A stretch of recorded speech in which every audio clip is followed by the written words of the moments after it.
గౌరవ చైర్మన్ గారు నిన్న మాట్లాడుతున్నారు బిఆర్ నాయుడు గారు. ఏంటి తప్పు జరిగింది, ఏమైంది, ఏంటి తగ్గేదేలే అంట. తగ్గేదేలా ఏంటి, ఎవరిని బెదిరిస్తున్నారు తగ్గేదేలే అని?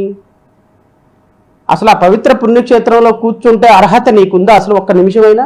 నేను బిఆర్కే నాయుడు గారిని అపాయింట్ చేసిన రోజునే చెప్పా, నేను ఆ రోజే ప్రెస్ మీట్ పెట్టాను. నేను రాష్ట్ర ప్రజలు కూడా ఒక్కసారి మీరు గమనించండి, నేను ఈ రోజు నుంచి చెప్పటంలా, ఏ రోజైతే నాయుడు గారిని చైర్మన్గా చేశారో, ఏ రోజైతే ట్రస్ట్ బోర్డు మెంబర్ని ఎన్నిక చేయబడ్డారో ఆ రోజునే నా దానికి ముందు 4 రోజుల ముందే నేను ప్రెస్ మీట్ పెట్టా.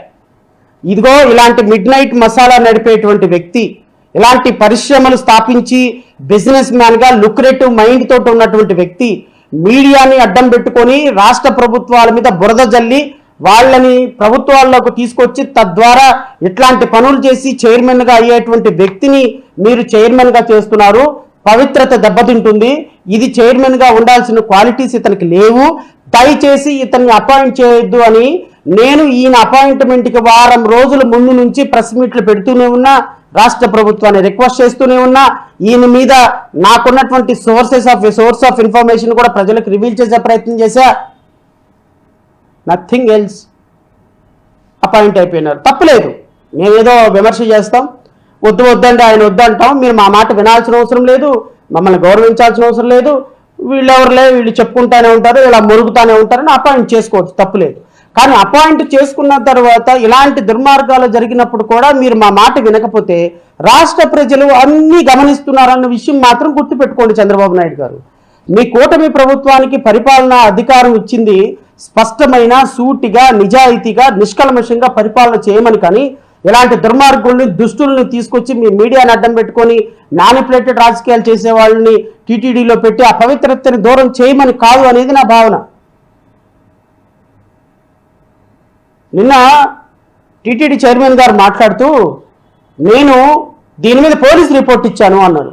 నేను రాష్ట్ర ప్రజలను కోరుతున్నా, రాష్ట్ర ప్రజలను ఒకసారి గమనించమని కోరుతున్నా. నేను తిరుమల శ్రీవారి భక్తులను కూడా కోరుతున్నా, ఒక వ్యక్తి మీద ఎవరైనా ఒక వీడియో పెడితే రిపోర్ట్ ఎవరివ్వాలండి? నిజంగా నిజాయితీగా ఈయన ఆ వీడియోలో కాదు అనుకుంటే, మూర్తి గారో సాంబశివరావు గారో చెప్పినట్టుగా, మీ తెలుగుదేశం పార్టీ మీడియా చెప్పినట్టుగా నిజంగానే ఆయన బాధితుడైతే, నిజంగానే ఆయన వీడియోని ఎవరైనా మార్పింగ్ చేస్తే, నిజంగానే ఆయన ప్రతిష్టకి భంగం కలిగించేటట్టు ఎవరైనా ప్రవర్తిస్తే ఎవరు రిపోర్ట్ ఇవ్వాలి? ఎవరు బాధితులు? ఇక్కడ బిఆర్కే నాయుడు గారు వెళ్ళిపోయి రిపోర్ట్ ఇవ్వాలి. బిఆర్కే నాయుడు గారి తరఫున రిపోర్ట్ ఎవరిచ్చారో తెలుసా? మీరు వినండి, చెప్తా. జరిగిందేమో తిరుపతిలో, రిపోర్ట్ ఇచ్చిందేమో మదనపల్లిలో.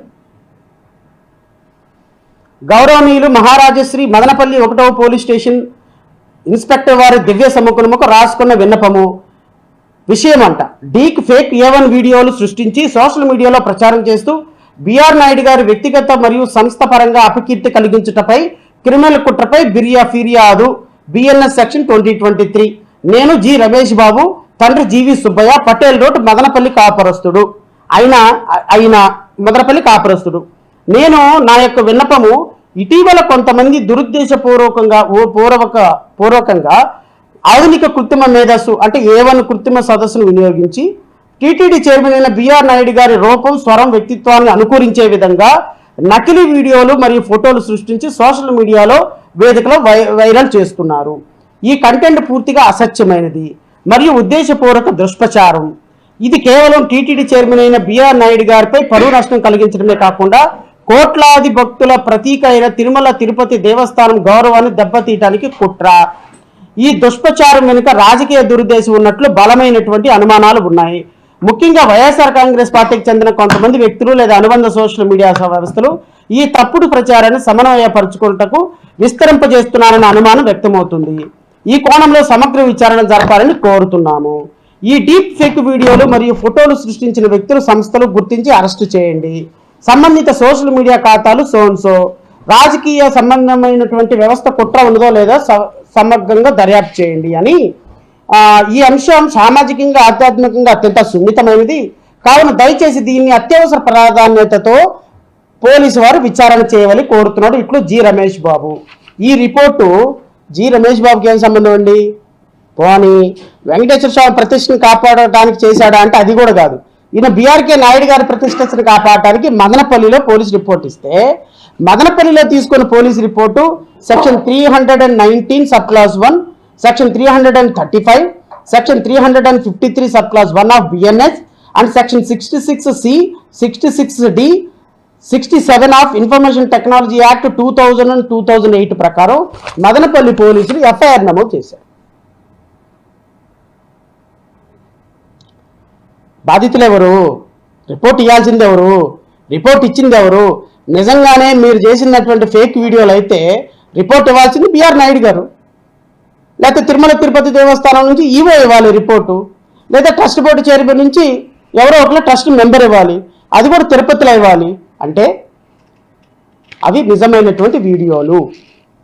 ఈరోజు బిఆర్ నాయుడు గారు రిపోర్ట్ ఇస్తే అవి కబక్కన రేపు నిజమైన వీడియోలు వస్తే ఈయన మీద కేసు పడతారని ఈయన ఏ విధమైనటువంటి రిపోర్ట్ ఇవ్వకుండా నిన్న మీడియాలో ఏం ప్రచారం చేశారంటే, నేను పోలీసులకు రిపోర్ట్ ఇచ్చాను, ఒక అరగంటలో ఎఫ్ఐఆర్ వస్తుంది అన్నారు. పోలీసు రిపోర్ట్ ఏది? ఎఫ్ఐఆర్ కాపీ ఏది? బిఆర్ నాయుడు గారు మీడియాలో ప్రవేశపెట్టమని కోరుతున్నా. ఈయన ఫేక్ వీడియోలు తయారు చేస్తే ఆయన ఎవరో రమేష్ బాబుకి ఆయనకి మదనపల్లికి ఏం సంబంధం? ఆ మదనపల్లి నుంచి ఎఫ్ఐఆర్ ఎట్టు కడతారు? ఆ పోలీసులకైనా బుద్ధి బుర్ర ఏం లేదు, ఎట్లా కడతారు ఎఫ్ఐఆర్? ఏ విధంగా విచారణ చేస్తారు? మదనపల్లి నుంచి వచ్చి తిరుమల వెంకటేశ్వర స్వామి దగ్గర తప్పులు చేసినటువంటి బిఆర్ నాయుడు యొక్క బాధితుడిగా చేసి రిపోర్ట్ తెస్తారా? ఎఫ్ఐఆర్ విచారణ చేస్తారా? ఎట్లా? అంటే వ్యవస్థలు మీ దగ్గర ఉన్నాయి కదా, సోషల్ మీడియా మీ యూట్యూబ్ ఛానల్స్ ఉన్నాయి కదా, మీ దగ్గర ఛానల్స్ ఉన్నాయి కదా. నిన్ను అంటాడు నాకు ఛానల్ ఉంది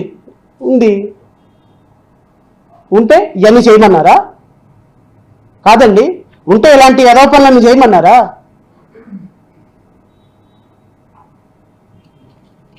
చేసి మళ్ళీ రివర్స్ డ్రామా ఆడి రివర్స్గా మళ్ళీ బెదిరించమన్నారా? ఎంత ధైర్యం అండి మీకు అసలు? అదే ఇంకొకటి తప్పు చేస్తే ఊరుకుంటారా? ఎవరికన్నా జడాశ్రవానికి మరి ఒక చిన్న మెసేజ్ దొరికిందైతే ఊరుకుంటారా మీరు?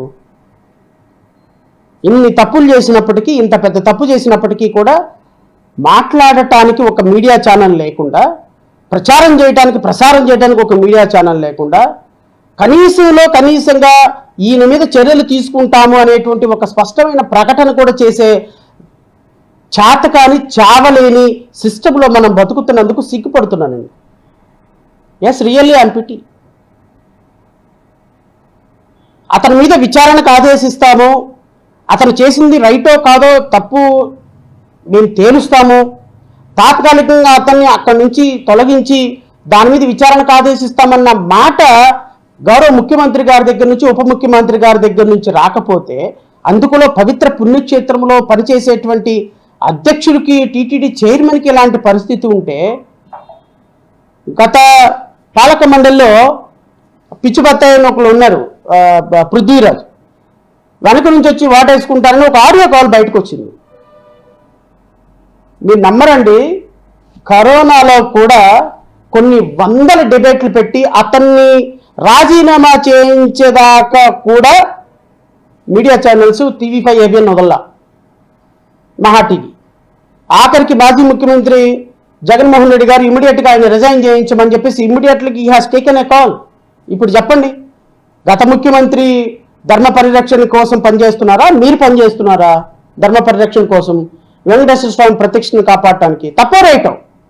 పృథ్వీ తప్పు చేశాడో, నేను కూడా ఇప్పుడు బిఆర్ నాయుడు గారు తప్పు చేశారో నేను అనటంలో ఆయనే ఒప్పుకున్నాడు.